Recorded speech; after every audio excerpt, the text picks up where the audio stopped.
서건동진, 급화해동, 역대전등, 제대조사. 굉장히 어렵습니다. 이 서건동진이 저도 만약에 이게 예전에 제가 어렸을 때 어른한테 이걸 못 들었으면 아마 이 내용을 잘 모를 거예요. 그리고 실제로 예불문 중에서 제일 어려운 게 이 부분이거든요. 왜냐하면 이게 단순히 불교적인 얘기를 하는 게 아니고 주역 얘기를 하고 있기 때문에 어려워요. 주역 얘기를. 근데 옛날 어른들은 주역이라는 게 필수 과목 중에 하나였었습니다. 그래서 이 주역을 보면 이렇게 이게 이제 후천팔캐라고 하는 거예요. 문왕팔캐. 주역이라고 들어보셨어요? 주역 얘기하면 또 굉장히 복잡한데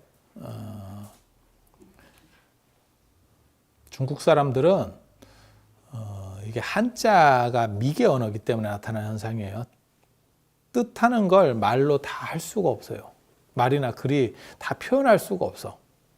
상형 문자에서 시작해서 오늘날까지 쓰는 글자가 한자입니다. 모든 상형 문자의 가장 오래된 형태들은 대부분 상형 문자에서 시작을 해요. 그래서 그게 표음 문자잖아요. 근데 그 다음에 어느 정도 안착이 되면 표음 문자로다가 바뀝니다. 그러니까 한글 같은 경우는 상형 문자, 물론 뭐 한글도 어떻게 보면 상형의 효과가 있긴 있네요. 뭐 목구멍을 하고 뭐 혀를 어떻게 혀의 모양을 보고 뭐 이렇게 했다 이런 얘기들이 있잖아요.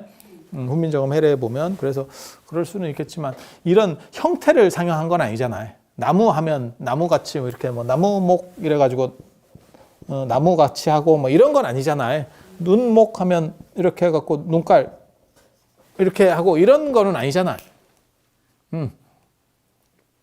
한자는 다 그래요. 한자는 다 그래. 그래서 눈으로다가 나무를 보면 상이 맺힌다 할 때 상.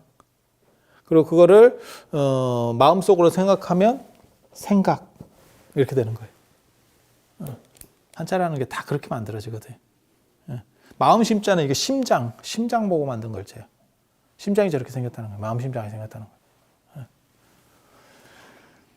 그래서 뭐 저런 식으로 문자들을 만들다 보니까 문자가 미개해서 덜 발전해서 그래서 이제 뜻을 정확하게 지시를 못 한다는 거죠. 그래서 그림을 통해서 지시해야겠다. 라는 얘기가 나오는 거고, 그림과 글자가 하나라고 하는 거는 장언언의 역대 명화기에 보면 서화동언이라고 나옵니다. 그림과 글씨는 하나의 근원에 시작한다. 창일 얘기죠. 창일이라고 하는 사람이 새 발자국을 보고 뭐 글씨를 만들고 뭐 저거 뭐 이런 얘기들 나오는 거니까. 그래서 글로는 말을 다 할 수 없고 말로는 뜻을 다 전할 수 없대. 그래서 그림을 그리게 된대요. 그래서 그림이야말로 본질을 가리킬 수 있는 가장 1차적 수단이다. 서양의 힐합 철학에서는 그런 1차적 수단을 숫자라고 생각했어요. 그래서 걔네는 수학이 발전하는 거고, 동아시아에서는 그림이 발전해요. 어떤 동양 그 부호로다가 무언가를 하는 그 부호 중에 가장 이제 널리 알려진 게 요 8캐. 그리고 8캐 중에서 4개가 들어가는 게 우리 태극기죠. 태극기에 대해서도 뭐 설명하면 뭐 복잡해요. 저게 생각보다 재밌기도 하고 복잡하기도 하고. 그래서 말로는 그렇습니다. 전설적인 사람이 있어요, 중국에. 그게 이제 복희 씨라고 하는 사람인데, 그 복희 씨가 항하에서 이렇게 다니고 있는데 용마가 나타났대. 용마가 나오면 뭔지 잘 모르는데 용마가 우리나라에도 가끔 나옵니다.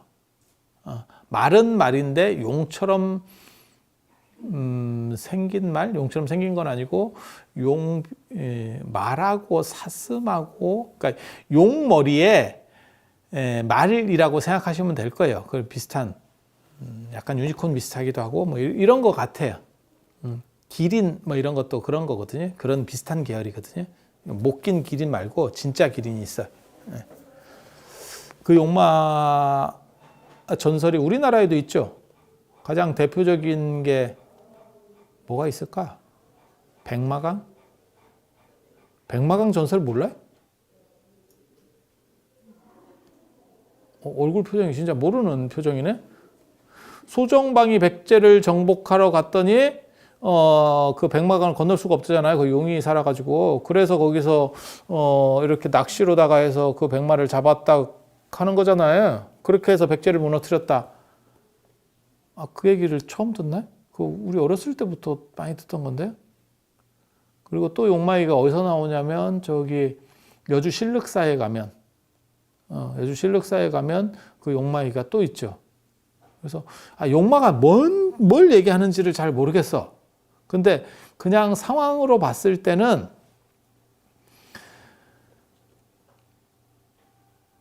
파도나 이런 걸 옛날 사람들이 말로 형상을 합니다. 포세이돈 뭐 이런 그림들 같은 거 볼 때 보면 말 그림으로, 그러니까 성난 파도가 이렇게 뛰는 거를 말처럼, 그래서 그런 말 이미지하고 물 이미지를 결합시켜요. 그리고 물의 신이 누구냐면 용이거든요. 그래서 용마 얘기가 나오는 것 같아. 아니, 몰라, 그냥 추정이에요. 근데 옛날 사람들 생각하고 이 머리 쓰는 게 워낙 빤하기 때문에 거의 이런 범위를 안 넘어갈 겁니다. 안 넘어갈 겁니다. 그래서 파도 치는 게 말 뛰어가는, 요번에 거기에서 나오는데 물의 정령 비슷하게 해서 말로 나오는 게 어디서 나오냐면 겨울왕국 2에도 엘사가 물로 된 말을 타고 다니죠. 물로 된 말을 타고. 그래서 물의 정령을 어떻게 보면 말로 보는 거고, 그리고 그런 풍습이 하나 있는 거고, 그런 전통이 하나 있는 거고, 우리는 물의 대장은 용이잖아. 그러니까 그 두 가지를 섞어버리면 용, 마 이렇게 나오는 거예요. 이건 뭐 간단한 구조거든요. 구조상으로 봤을 때는. 근데 이게 과연 어디까지 소급될 수 있느냐의 문제거든. 이런 식 생각이 결합되려면 시대가 훨씬 뒤어야 돼요. 근데 복희 시대에는 분명히 이거는 아니라고, 여기까지 소급이 안 돼. 근데 복희에 무슨 전설이 있냐면, 복희가 황하에 가니까, 중국은 황하 중심이니까 황하 문명 뭐 이렇게 하듯이, 그래서 황하에서 이러고 있으니까 거기서 용마가 나타났대. 용마가 물에서 나왔대. 그러니까 물의 정령이라는 뜻이지. 그래서 나와서 이렇게 보니까 옆풀떼기에 말 옆에 부호들이 막 이렇게 점점점 바둑판 같이 이렇게 새겨져 있다는 거예요. 그래서 그것들을 가지고 짝대기를 짝짝짝짝짝 그리니까 요런 게 됐대. 방향은 틀려요. 근데 요런 짝대기. 이게 음하고 양하고, 음이 쪼개진 거, 양이 이렇게 된 거. 저건 뭐 어디서 나왔는지 뻔하거든. 저런 상징은 어디서 나왔을까? 이게 여자 남자잖아. 끊어진 거, 붙은 거. 이게 굉장히 오래된 상징들이거든요, 이거. 그리고 이것들을 결합시켜서 이렇게 쭉쭉쭉 추려내면 이렇게 8개가 된다는 거죠. 그래서 그거를 추리는 방식에 의해서 선천팔캐라고 하는 게 복희. 선천. 그러니까 과거. 어떤 기본 이념. 그 다음에 어떻게 보면 전생? 아니면 우리 지금 시대보다 앞선 어떤 원리, 이걸 선천이라고 하는 거예요. 그리고 지금 현재는 후천. 그런 얘기 들어봤어요? 손금 볼 때도 남자는 왼손, 여자는 오른손. 이렇게. 남자는 왼손을 보고 여자는, 남좌여우거든요. 남자는 왼손을 보고 여자는 오른손을 보는데, 남자 왼손이 지금 후천이고 남자 오른손이 선천이래. 여자는 그 반대고. 선천은, 그러니까는 더 옛날 걸 보려면 그 앞에 걸 보면 되고, 현재 걸 보려면 왼손을 보면 되고. 그런 쓸데없는 얘기들이 많이 있어요, 동아시아에. 그거 다 일일이 설명을 못해. 복잡해. 그래서 이거는 선천팔캐, 복희가 한 거는 선천팔캐고, 그 용마를 가지고 이렇게 쭉쭉 그렸더니 선천팔캐가 나왔다는 거고, 그 다음에 중국의 전설적인 왕조, 이 복희, 여와, 신농, 뭐 이런 사람들은 다 전설적인 사람들이고, 그 다음에 역사 속으로 들어올까 말까 하는 게 하나라라고 하는 게 있어요. 하나라. 은나라부터는 역사에 확실히 들어와 있고, 은나라는 은어가 발견되면서 역사에 들어와 있고, 그래서 하나라, 은나라, 주나라, 이걸 3대 시대라고 하는데, 중국 사람들은 이 하나라부터 역사라고 생각을 해요. 하지만 그걸 이제 어떻게 믿을 수 있느냐는 지금까지 고고학적으로는 제대로 안 나왔어요. 아무튼 그렇다고 치고, 그 하나라의 시조가 이 여름 하자를 쓰는데, 이 하나라의 시조가 우왕이라고 하는 사람이에요. 그때 대홍수가 났는데 전 세계적으로 대홍수 전설이 있거든요. 대홍수 전설이 이걸 이제 물을 빼면서 이렇게 했는데 그게 낙수라고 하는 거기서 이렇게 가만히 보니까 거북이가 올라왔대. 민물 거북인가 봐. 바다 거북은 아니겠지. 왜냐면 이건 민물이니까. 낙수에서 낙양 뭐 이런 거 할 때도 다 이 낙작을 쓰거든요. 물낙자. 그래서 거기서 거북이가 떠올라왔는데 그 거북이 배때기에 또 부호가 있대. 이 거북이 얘기는 뭘 얘기하는 거냐면 이건 갑골입니다. 갑골에 대한 이야기거든요. 분명히. 예. 용마 얘기는 제가 보기에는 시대가 더 뒤에 게 앞으로 올라간 거고 분명히 앞으로 올라간 거고 이 거북이는 갑골 얘기예요. 은나라 때까지는 갑골을 썼었으니까. 그래서 거북이 배때기에 어떤 또 이렇게 부호들이 막 이렇게 바둑판 같이 흑백 이런 부호들이 있다는 거예요. 그래서 그것들을 또박 연결시키니까 또 이런 비슷한 게 나왔대. 그래서 복희가 만든 걸 선천팔캐라고 하고 이 우왕이 만든 걸 기초로 나중에 주나라의 시조인 무왕이 만든 거를 후천팔캐라고 그래요. 아이씨, 너무 복잡한데 이거 되겠나 모르겠네. 이거 사람들 내가 엉간하면 안 일어서려고 그랬는데 복희 이거를 하도라 그러고 황하에서 글이 나왔다, 이 그림이 나왔다 그래서 하도라 그러고 그 다음에 우왕 때 이걸 낙서라고 합니다. 낙수에서 책이 나왔다 이런 뜻이에요. 내가 그림이 도서라는 뜻이 여기서 나오는 거예요. 도서라는 말이 여기서 나오는 말이에요. 도서가. 그리고 이 도서라는 뜻으로 또 어떻게 쓰냐면 책이라는 뜻으로도 쓰지만 이게 그림과 글이라는 뜻인데 또 어떤 뜻으로도 쓰냐면 낙관이라고 할 때도 도서라고 그래요. 낙관이라는 말은 잘못된 거고 도서라고 하는데 그것도 여기서 나오는 말이에요. 우리가 낙관 찍는다 뭐 이런 얘기 하잖아요. 다 여기서 나오는 말이거든. 그리고 이 사람이 만든 후천적인 것들을 하나라 말고 그 다음에 은나라, 그 다음에 주나라인데 이 주나라를 세운 사람이 무왕이에요. 그리고 이 아버지가 문왕. 이 아버지인 이 문왕이 이걸 딱 만든 게 후천팔캐예요. 문왕이 만든 게 후천팔캐. 8개라서 8캐. 여기 이게 하도가 복희가 만든 게 선천팔캐. 그래서 우리가 쓰는 건 현실 세계에 대한 거기 때문에 후천팔캐. 후천팔캐. 그래서 예전에는 이걸 가지고 방위를 봤었어요. 지금하고 시대가 달라가지고 지금은 동서남북으로 그냥 부르지만 예전에는 이런 걸로 방위를 했었어요. 사방팔방 할 때 이런 걸로 방위를 해요. 방위를 보는 방식이 말할 때 두 가지가 있습니다. 우리가 동서남북도 말하고 동서남북 말고 간방을 얘기할 때는 동북방, 서남방 뭐 이런 얘기 쓰잖아요. 그죠? 그런데 군대에서는 여러분은 이제 군대를 안 가서 그러는데 군대를 가면 뭐가 있냐면 시간으로 방위를 얘기합니다. 2시 방향, 3시 방향, 4시 방향 이렇게 이해가 되죠? 그게 어떻게 보면 뚜렷할 수 있잖아요. 동남, 서남, 동서남북은 뚜렷한데 그 중간 간방을 얘기할 때 좀 헷갈리는 부분이 있거든요. 그래서 그렇게 얘기하는 경우도 있어요. 근데 예전 사람들은 방위를 얘기할 때 사방팔방 얘기할 때 이런 얘기로 해요. 이게 건태이진 송강감곤 이렇게 해서 8캐인데 그래서 이게 북, 이 감이 북, 리가 남, 감이 물이에요. 이게 물, 이건 불. 물.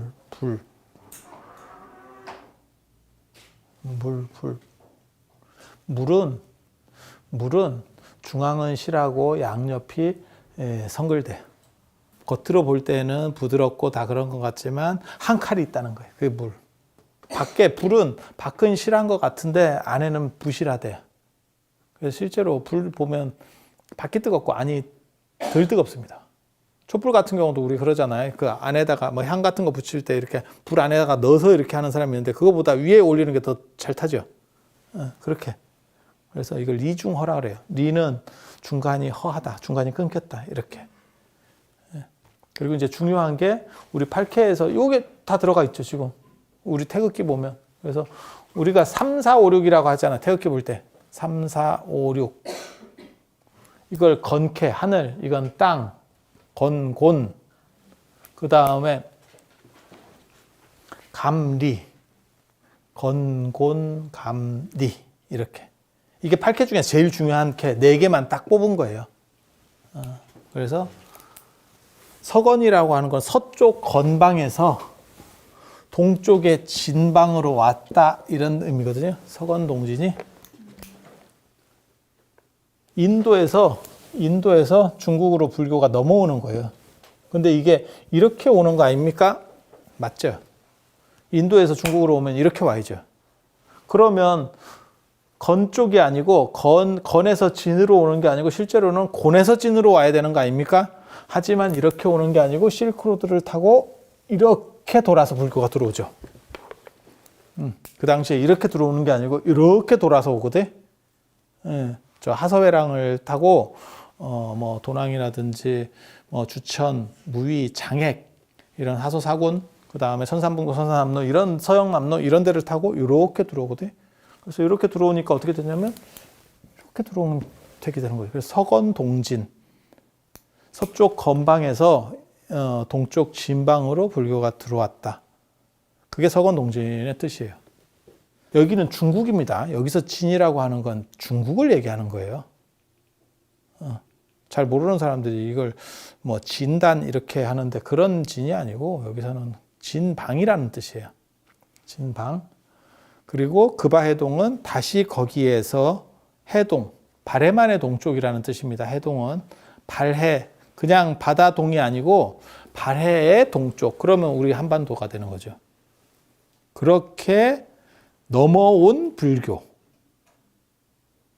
그렇게 넘어온 불교. 그 중에서 핵심은 뭐냐? 선불교.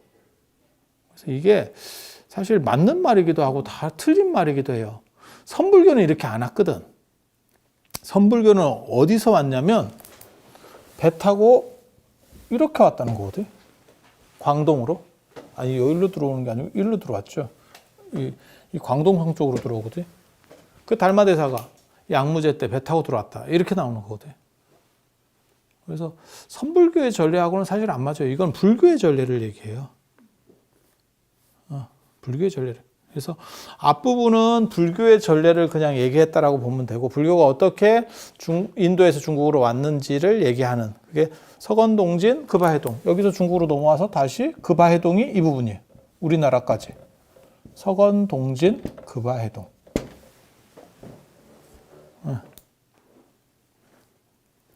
역대조사, 역대전등. 그 다음 이제 선불교에 대한 제대로 된 얘기거든요. 이거는 불교의 전례를 얘기하는 거고, 역대전등은 역대로 등불, 마음의 등불, 가르침의 등불, 신법을 전한 모든 조사 스님들. 그건 이제 달마 이래로 이제 쭉 내려오는 이런 계보들, 선종의 계보들이 있습니다. 그런 얘기들은 오늘은 시간이 많이 됐으니까 어차피 이거 다 못합니다. 그래서 다음 시간에 또 이어서 뭐 달마가 인도 불교의 뭐 28대라는 운동 뭐 이런 얘기들, 복잡한 얘기들이 있죠. 하나의 꽃에서 5개의 잎이 핀다. 뭐 이런 이야기들, 그런 얘기들 제가 다음 시간에 기본적인 것들 말씀드리고 오늘은 이상 마치도록 하겠습니다. 예, 감사합니다.